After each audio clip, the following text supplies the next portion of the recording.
Hi, I'm Patricia Grabarek. And I'm Katina Sawyer, and welcome to the Worker Being Podcast. Today, Katina has an article that she's going to share. Do you want to give us a little sneak peek before we dive into some chit-chat? Yes, so this is a little bit of a different kind of an article than we usually talk about because it's not a psychology article necessarily. This is an article about how temperature in the office might affect people's ability to perform on different tasks. So there is a difference in gender and temperature that affects performance. So if you've ever been cold in your office, listen up because there may be some reason to believe that it's actually affecting your performance. Yeah, this article has kind of been making the rounds, so I'm glad we get to talk about it. Yeah, it's always good when there's something in the public eye that we can kind of speak to, and we saw it going around. So I think that it's good to weigh in and see what we think about it. Agreed. Well, before we dive into that, I wanted to see how you're doing, how your feetsies are doing, how you feeling. I'm doing good. I'm trying to start walking without the crutches. So by the end of this week, I'm supposed to be crutch free, or I'm allowed to be crutch free by the end of this week. So I obviously want to try to do that. So I've been trying to rely a little less on the crutches. The thing that I hate though is that instead of the crutches, I'm supposed to wear this like moon boot. But the moon boot is very clunky and uncomfortable. So when I'm just like in my house, it feels like kind of stupid to wear this like giant boot. So I sort of don't wear it. And then I like either put it on like last minute or I just like kind of hobble around without it and hope that that's okay. Be careful. I know. I am. To be fine. I am. But at this point, like my bones on the one side, the left foot, it's been 8 weeks, which is kind of crazy. Wow. So that bone is healed. Like it takes 8 weeks for bones to fuse. And I've got like 10 more days until the bone on the right is fused. But the PT people are kind of like, yeah, I mean, you're not gonna like re-break it or something. It's just that like you don't want to make yourself sore or whatever. So I'm being still like very careful, but I am trying to become less dependent on the crutches because I would really, really appreciate not having to bring the crutches to Croatia. Yes, that would be that good. would be that would be actually awesome if I could leave them here because it is kind of a pain. I also created a new invention in my mind that I think the world needs, which is a kickstand for crutches, because crutches are so annoying and they fall off of like you lean them on things and then they fall over and then it's like a scene and they don't want to lean on anything and they fall off stuff all the time and like there's no good way to lean them. There's a lot of places where they like don't lean. So I think that there should be a crutch kickstand if anyone wants to invent this. I probably won't.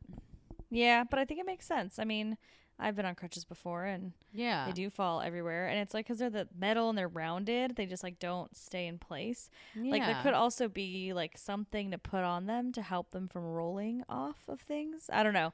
But yeah, I think it is a legitimate problem. I agree. I feel like it's a good invention. I'm probably not going to invent it. So if anyone wants to steal it from me, feel free. When are you going to Croatia again? How many weeks from now? I am going to, first I'm going to Tucson for my friend's wedding on the 13th. Yes. And then I come back from there on the 16th. Brendan's going with me to that, so we'll see how I do. The doctor said that travel is okay at this point. So we'll see how I do. And then I leave for Croatia on the 17th and I come back on the 22nd. And then I'm in Alabama from the 22nd to the 24th.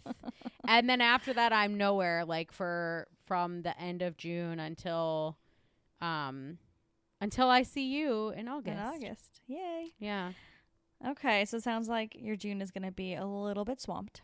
Yeah, I'm a little bit busy in June, but I think I'll be able to. I'm staying with another faculty member that I know in Croatia, so it's just really the airports that I need to navigate by myself.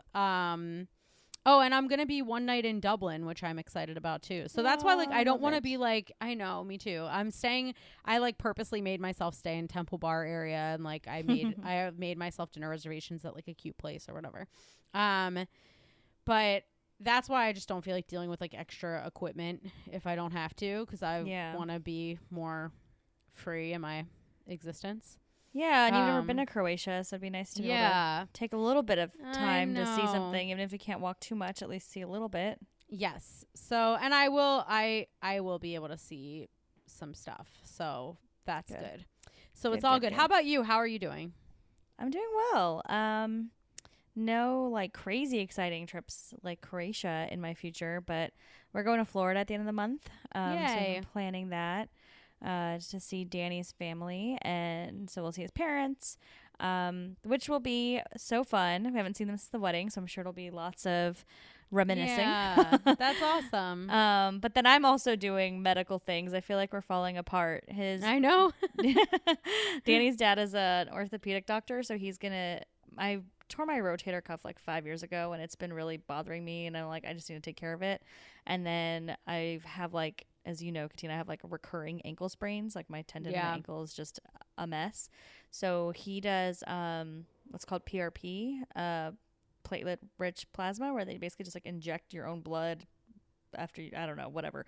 Something about injecting blood like back into your injury site to help the healing process. So it's an interesting methodology and seems to work really well.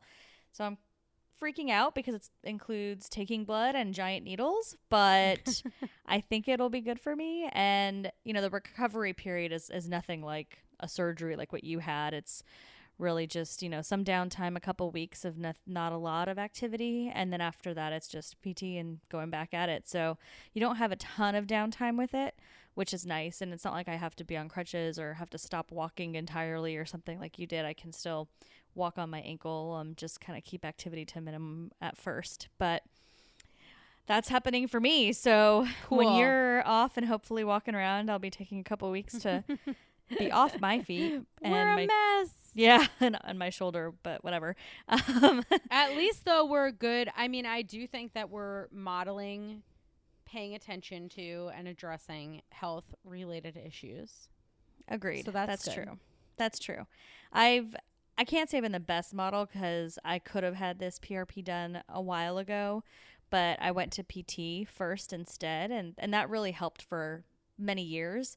But more recently, it's just kind of been irritating a little bit. So I think I need the next step, and I'm hoping that this will resolve the issue, and then I can be back to 100. So I don't know. We're getting old, I guess, and we slowly fall apart as we're getting old. I feel like I mean, I had no choice really but to address it, but I feel like PT is like a little bit fun. Like I just started going to PT, and I feel like the exercises are like a little like test, and I like that. So so I appreciate the little exercises that I have to do, and like I like the idea of like when I was doing each one, I was like, oh, like, can I do it? I can, whatever. Something that's really weird that they made me do was I had to pick up marbles with my feet and put them in a jar. Me too. I had to do that with my ankle. And the woman was like, okay, like a lot of people are like not good at this, so like don't feel bad if you can't do it. And for some reason, I just was like, I don't know, like I have a specific skill at picking things up with my feet apparently. And I was just like, bink, bink, bink, bink, like putting all the little marbles in the jar. And she was like, wow, it was supposed to take me 5 minutes and it took me 90 seconds to put them all in. And she was like, wow, like you're really good at picking stuff up with your feet. And for some reason, it made me really proud, even though it's like not a skill that anyone should care about having. And it's like completely unuseful.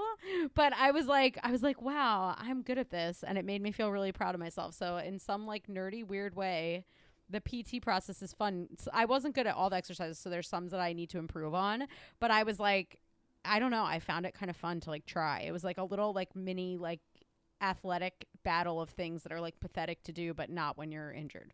Yeah, I totally agree with you. I had to do the marbles too. Like last time I sprained my ankle, I went and got some PT to just help recuperate it.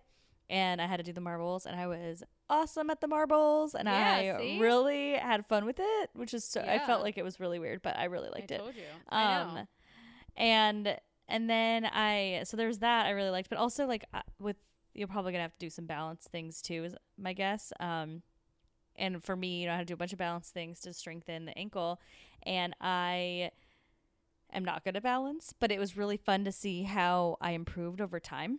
Yeah. And that I thought was really interesting. It's like when you work out, like obviously you see gains and improvement over time, but not as quickly as I feel like some of the exercises I had with PT. Like the balance exercises, for example, were ones that I think that I'm like, oh wow, like maybe I could actually be good at balance if I like just tried a little bit harder a few more times a week. Because I felt like I saw improvement pretty quickly, and that's so exciting. Yeah, no, I agree. It's like kind of fun. And obviously we're both friends because we have good use of our feet. The one thing I was wondering though is like, I hope they clean those foot marbles. I saw them clean it, so it made me happy. You did? Okay. Yeah. Good. They microwave them and then put something on them. So okay, so like they do with like pedicure or something. Because I did have one moment of like thinking like, here I am having all this fun picking up these marbles, but they may have a dark side. No, your feet are safe with the marbles, so you're good. You're all good. Yay. Well, let's talk about temperature. I think I'm really excited to hear about this article, and I think it's relevant to a lot of people. I know when I worked in an office, I was cold all the time. I always had illegal space heaters and blankets and things. So I'm curious to hear how that probably was detrimental for me. Yes. So basically, the article demonstrates that the colder it is in a place where you're doing tasks, the worse women perform. And men perform a little bit better in slightly colder temperatures compared to warmer temperatures. And some of the background information on this that I was kind of looking into, like other articles that were written, basically said that like most workplaces set their temperature, like the people that set the temperatures are men, or generally when offices were full more of men, like the idea of what temperature to make the office just came from what was comfortable to them. And so there's sort of a conjecture about the fact that these temperatures kind of got set without having women in mind, and what would actually be more comfortable for women would be a temperature that would be a little bit warmer. And then this article kind of takes it a step further to say, well, does it matter that women might feel a little bit colder compared to men in the office? And what they found was actually, yes, it does matter that at higher temperatures, women performed better, and men performed a little bit worse at higher temperatures compared to colder temperatures. Yeah. Interesting. Well, back up a second and tell us the name of the article, who wrote it, where to find it. So but I think this is so interesting. So the article is called Battle for the Thermostat, Gender and the Effect of Temperature on Cognitive Performance. And it's by Chang and Kajikate. And it is in a journal called PLOS One, which is PLOS One. And that's an open access journal. So actually anybody listening can go find it regardless of your permissions to get journal articles. So that's a good thing. Yay, that is good. So let's talk about the findings a little bit. Because I think it sounds like they're a little bit complicated in terms of what you can do, since women are always cold in the office and that's bad for their performance. But if we heat it up, it could actually hurt men's performance. So what do you do? Yeah, so basically what they suggest is that men's performance takes less of a hit compared to temperature than women's makes a gain. So they suggest that overall, in terms of performance, like temperature doesn't really matter, like the effects kind of wash out, but it depends on who you have more of in your office, or if you can do like more individualized temperatures. But if you have to make a choice and you had equal groups of women and men, you actually get more bang for your buck by making it less cold, because the increase that women see is greater than the decrease that men see. So temperature matters more to women's performance as well. Do they have like an actual amount? Like, is it supposed to be like 70 degrees? Like, what's the temperature supposed to be? Did they say anything? So they had different temperature groups that they had people take the study within. And those temperature groups, I can get you the specific temperatures. So the cold group was between 16 and 19 degrees Celsius, which is like 60 to 66 degrees. So that's the cold group. That is cold. And yeah, and it ranged all the way up to the warm group, which was 30 to 32 degrees Celsius, which is between 86 and 90 degrees. That's a little bit too warm, probably. Too warm, yeah.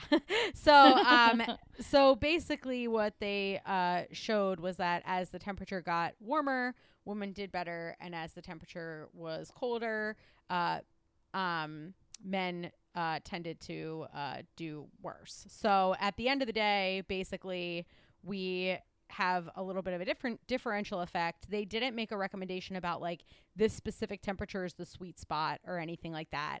But basically what they showed is that within these groups, men and women tended to differ in terms of their performance, with women doing better in the warmer groups and men doing better in the colder groups. I wonder if they couldn't find that. Like, I want to know that. That's the next step. Someone needs to figure this out. Because there's got to be... what is the right temperature? Right. Because I'm sure that when you get to like 85 degrees, like, women probably aren't performing at their best either if they're sweating, like, depending on the woman. You know, some people are very comfortable in that temperature. But, like, I would say the majority of people, when it's that warm, might feel warm and may not feel comfortable either. And then I feel like if men are already suffering at higher temperatures, then maybe like that extreme would be really bad for them. So like maybe like 75 is better, maybe 74 is better. Or I feel like there's got to be a way to know, like, on average, you know, you're going to see the best performance from both groups at X temperature. Because yes, warmer is better for women, cooler is better for men, but there's got to be too cold for everybody and too warm for everybody too. Because I think that that's possible. Yes. And also I think that we should probably define like what they had them doing, because this was a lab experiment with students. Mm-hmm. So they had students come in and basically like one session was the coldest, the next session was like a next level up, the next session was the next level up, and then the last session was the warmest. And they compared men and women within each session. And they randomly assigned people to sessions, so they're claiming that there would be no difference between, people who showed up for one session or the other, and in terms of their performance. And they didn't find any differences between the participants and other sorts of things that you might think would matter. I did think that they could have done a better job at controlling for some stuff. So they didn't ask anybody about what their GPA was, or any other kind of like standardized test score that they might be able to collect. So one thing that I think they could have done a better job with in the study was to make sure that the people that they assigned to different groups actually did not differ in other measures that we might think would be related to ability. So like they did the sessions at different times, and they didn't report what time they did the sessions at. So one question that I had was like, if you signed up to go to an earlier session, even though once you were in the session, you were randomly assigned to a place to sit, and they did some other like randomization. Like, if I'm a person that gets there early, is there some reason to believe that women versus men that get to a session early might have a different characteristic, or men versus women that choose an early session might have a different characteristic? So I felt like they could have done a little bit better job of actually assigning people to like the temperature condition time, and also that they could have done a better job of measuring and just making sure that they didn't vary in terms of other kinds of backgrounds. So that's one thing that I think the study could have done a better job of, is like just letting us know that it wasn't by chance that one of these groups was actually just better or worse in terms of academics than another group. Mm-hmm. But what they made them do when they came in were just simple things. So one was that they had them add up 5 double-digit numbers. So there was a math test where each problem was the same. It was just like 5 double-digit numbers that you had to add without a calculator. And then the other was a verbal test, which was a word scramble. Mm-hmm. And they had to unscramble the letters in each word. And that was the verbal test. And then there was this other test that was called cognitive reflection, which were like word problems that required you to think critically about basically the answer. So an example problem is, if a bat and a ball cost $1.10 and the bat costs $1 more than the ball, how much does the ball cost? And the intuitive answer would be 10 cents, because you would think, oh, $1 minus 10, but the bat costs $1 more than the ball. So the bat actually costs $1.05 and the ball costs 5 cents. So you have to think a little bit harder about those kinds of problems. Mm-hmm. And what they found was differences only in the math and verbal, but not in the cognitive reflection. So something that I think people aren't reporting on, which I think is sort of interesting, is that in more of like the rote, easier things, they found differences by gender. But in the questions that require, I think, those questions, that third kind of question is a different kind of question and it's harder. In those questions, they didn't see a difference in scores. So one thing that could be happening, because they had too many questions, more questions than you could answer within the allotted time, because it was timed. So one thing that they mentioned briefly in the article is that they think that people's motivation to answer problems was affected by their comfort in the temperature. So women also attempted fewer problems in the colder temperatures, and men attempted more problems in the warmer temperatures, compared to even just the ones that they got right. So, so it seems like, to me at least, one important takeaway that people are not reporting about is that people tend to try harder in a temperature that is comfortable to them on a task that maybe isn't as exciting or cognitively interesting.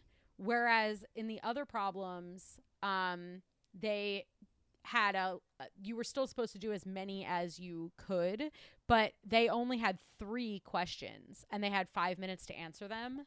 So most people answered all of them, and there was no difference in the number of people got right. So there seems to be something to do with like complexity there.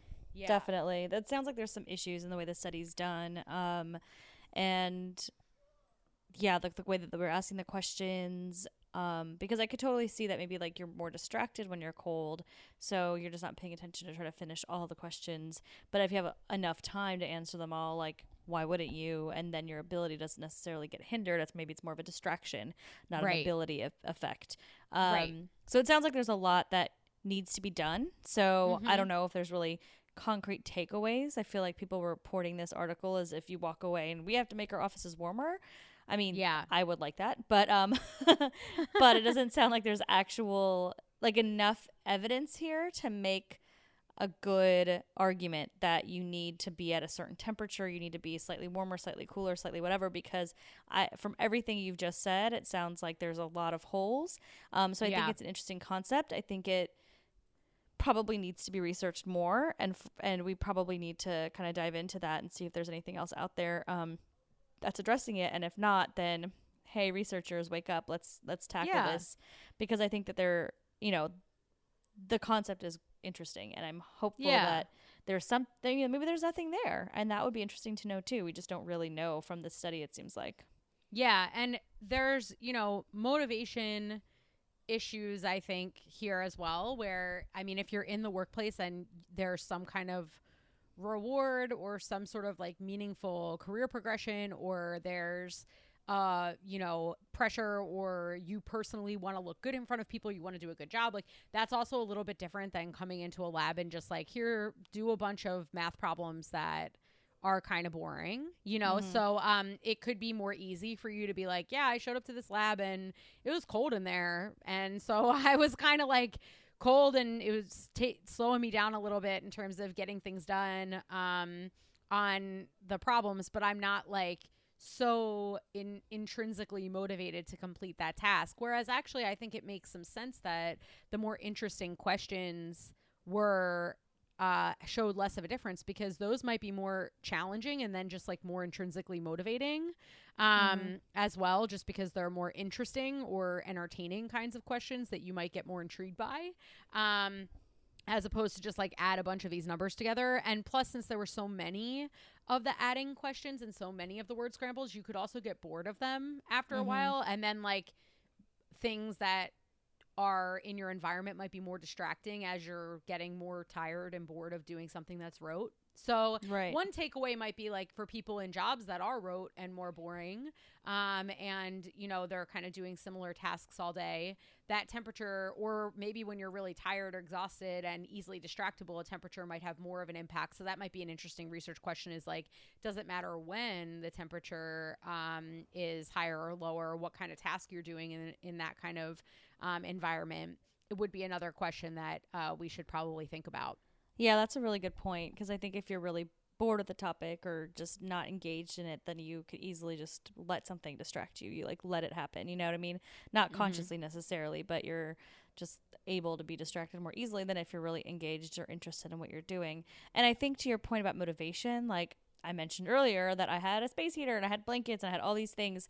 Like I was clearly motivated to stay warm, to keep focused. Like if I'm freezing in there, I know personally that if my hands are really cold, like I have a hard time typing because I don't like that. It feels weird and I want to get up and warm up or do something to warm up. Yeah. I think that if you're really, really cold, it is very distracting. And probably the same thing if you're really, really hot. Like if you're sweating and you can't like get control of that, then you would probably not feel your best and feel distracted while you're working too.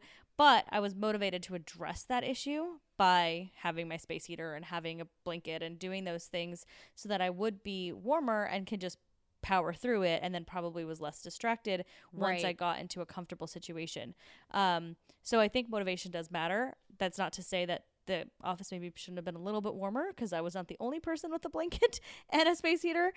So clearly that was like we were having to take extra steps to get to a comfortable place, but we were all motivated to do that so that we wouldn't be in this situation. So I think motivation probably does have a big impact here. Yeah, absolutely. Yeah, so I think it's just one of those things that it's very buzzy, and I think that we all have like personal experiences. At least I know, like I get cold in office buildings a lot. I think you know, I'm sure guys get cold in them too, but if there is some sort of this article didn't provide any kind of reason why temperature might make a difference for men versus women.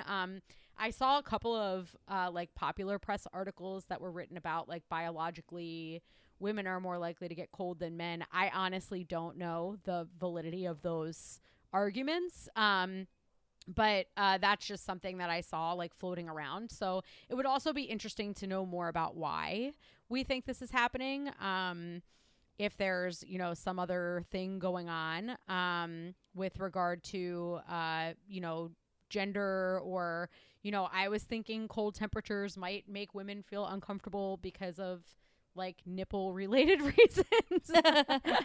So like, I mean, honestly, like it could be a primer for gender. Like if in all seriousness, like if you're cold and that's the way that your body responds, that anything that primes you to think about gender makes you do worse on gender type tasks. So yeah, that's legitimately something that could remind you of the fact that like you're a woman.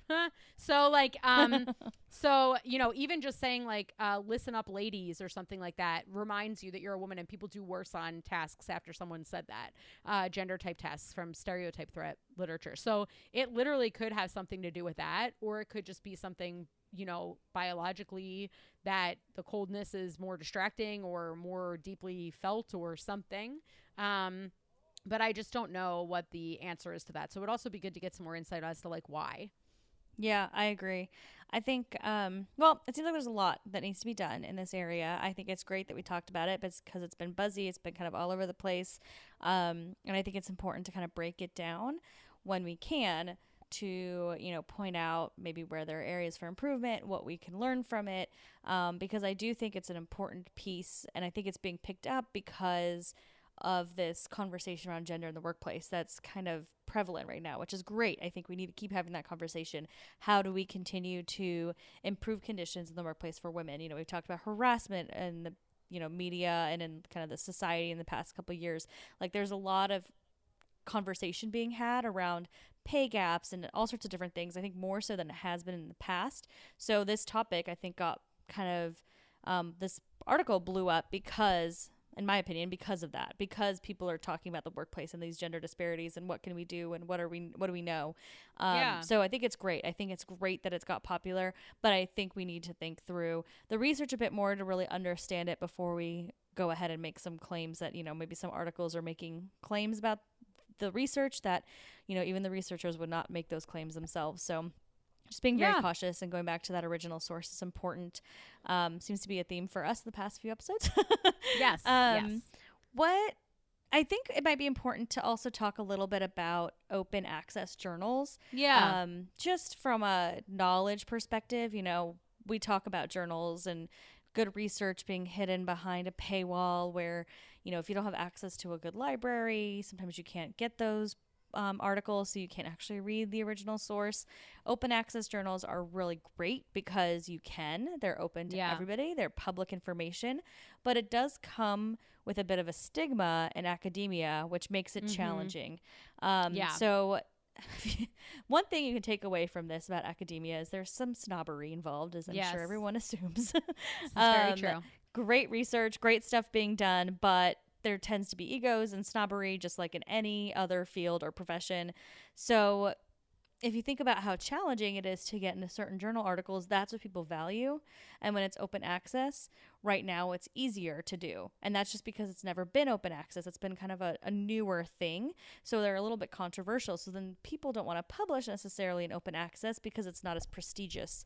So there's a lot going on there. Maybe Katina, you could talk more about it since you are even closer to it than I am. Yeah. So basically, open access as an idea, I think, is really important. And basically, as you just said, the idea is that there's all this really good research that's getting done, but it's behind a paywall, which is why we're doing Worker Being, right, to bring that research to people.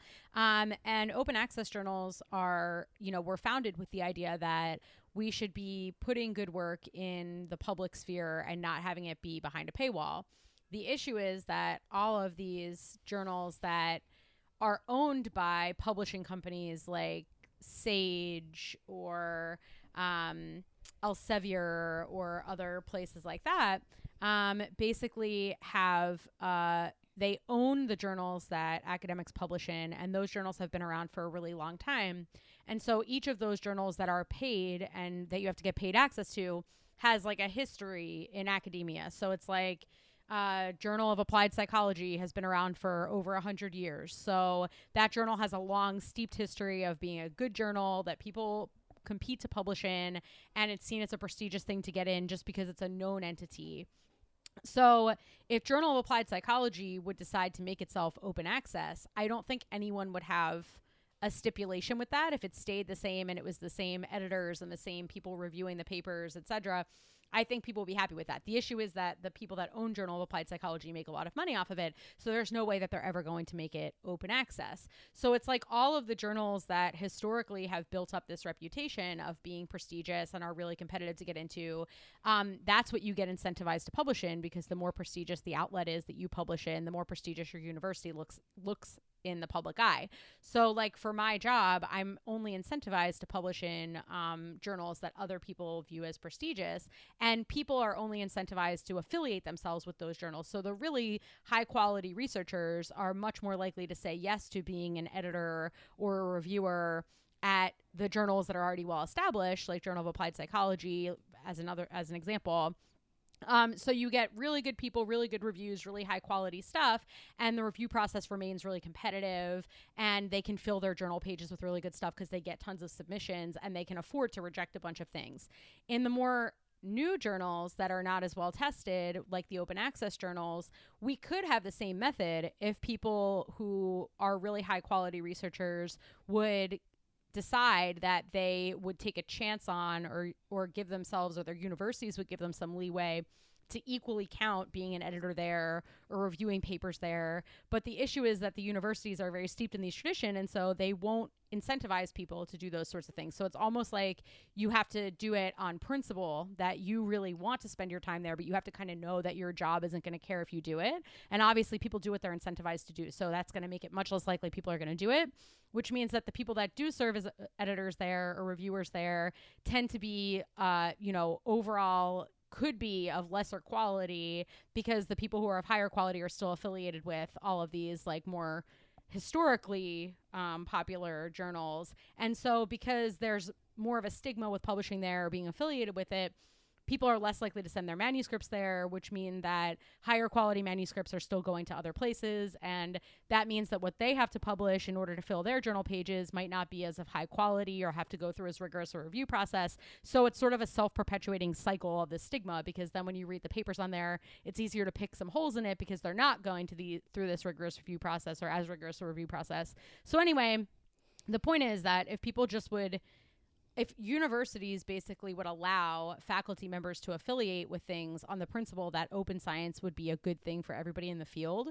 I think people would feel more free to act on the principle, which I think everybody generally agrees with, that open science would be good. It's just that until people are incentivized to affiliate themselves with these kinds of things, or their university sees that as a valuable activity, you're not going to find that many people that are going to do it because it's not something that they're told matters.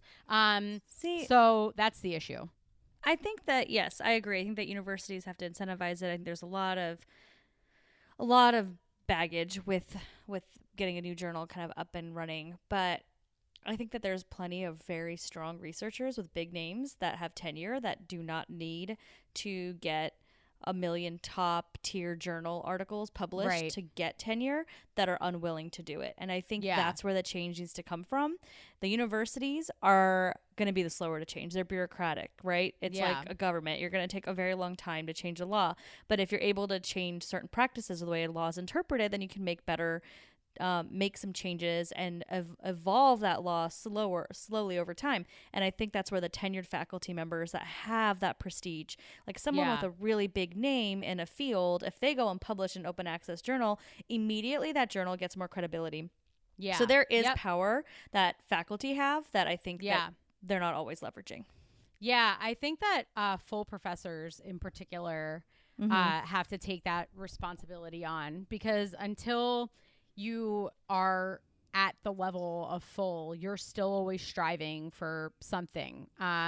So it's really those full professors that are well respected that I think could really get on the horn a little bit more about this. And there are some people who are really talking a lot about this and want to do something about this. So like Steve Rogelberg, for example, he's the editor of Journal of Business and Psych. He's been talking a lot about making JBP more open access, and he's been talking a lot about the benefits of publishing in open access and transparency in science. Like, he really is a person that's trying to do it better. So there are some people that are getting up and trying to speak about that. But for every one person that's doing that, there's another person that's like, no, like, I don't think that that's the direction that we want to go in, or they don't want to take the risk themselves. Exactly. Yeah. So I think that people are slowly changing around it. It's just that, the people that really are in the most powerful positions as faculty members who already have strong proven track records are the people that are going to need to incentivize that. And then over time, maybe it could change so that more junior people would feel more comfortable, or that they would have someone to advocate for them, that it was, still a good work.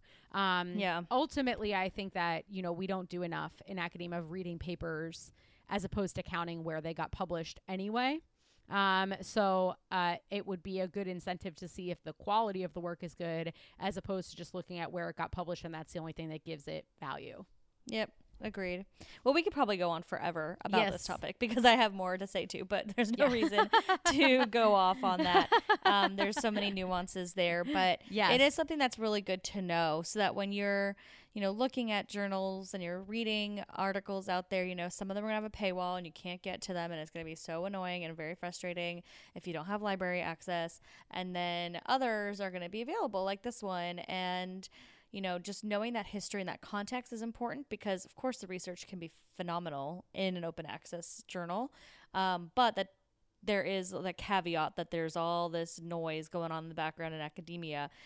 So knowing like what you're reading and just being critical about it, making sure, but that's the case even if it was the top tier journal anyways, you still always want to be critical. So it's not to say that something that's published in one of those top journals is necessarily phenomenal work.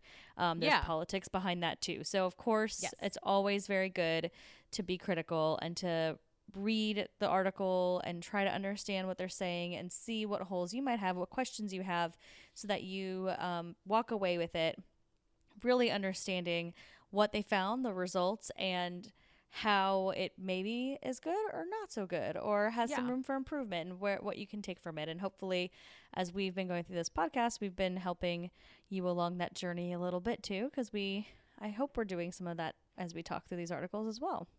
Yeah, definitely. I think that is all summed up very nicely.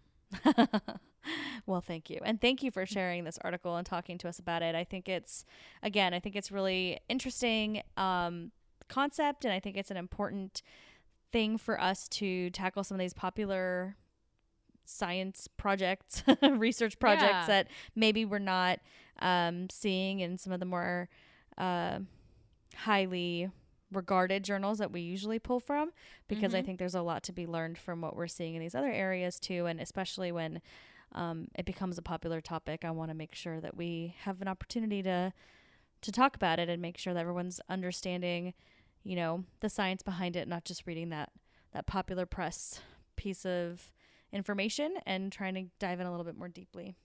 Yeah, absolutely. I completely agree. And if anyone ever has questions or, feels like they're reading through something and they're not exactly sure if it's high quality or not, we're always happy to take questions or work through stuff with people if you have questions about specific pieces that you find.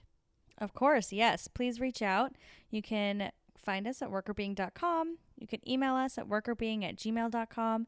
And you can find us on social media at workerbeing on Instagram, Facebook, Twitter, and LinkedIn. Thanks for listening. Bye. The Worker Being podcast is hosted by us, Patricia Grabarek and Katina Sawyer, and produced by Allie Johnson.